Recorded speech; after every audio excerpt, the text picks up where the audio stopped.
Ежегодная конференция учителей татарского языка и литературы открылась в актовом зале Центра татарской культуры города Тюмени. Около 100 педагогов из 26 районов Юго-Тюменской области приехали, чтобы обменяться опытом и услышать об инновациях.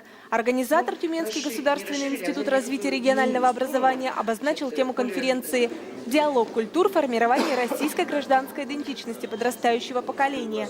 Но какой диалог культур без знания собственных языковых традиций? О проблемах в этой сфере представители общественных организаций не умолчали.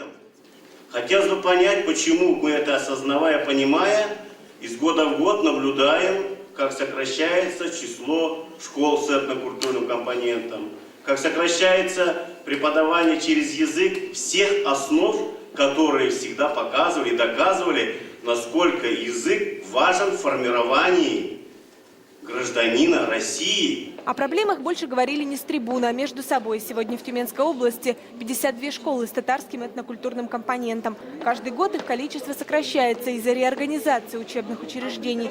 Происходит это в основном в селах, где население неактивно отстаивает свои права.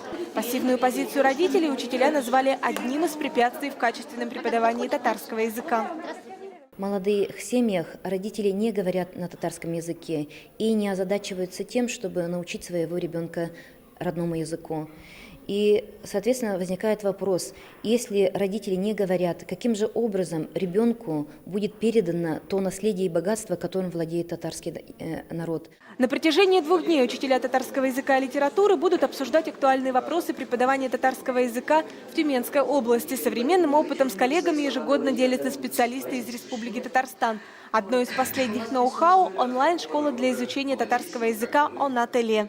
Онлайн-школа предоставляет уникальную возможность каждому, кто интересуется татарским языком, в любое время суток, в любой точке мира, земного шара, изучать татарский язык в пределах 9 уровней. Проект реализован Министерством образования и науки Республики Татарстан по поручению президента Рустама Минниханова, как дополнительная возможность изучать родной язык. София Хайруллина, Рамиль Нигматуллин, ТНВ, Тюмень.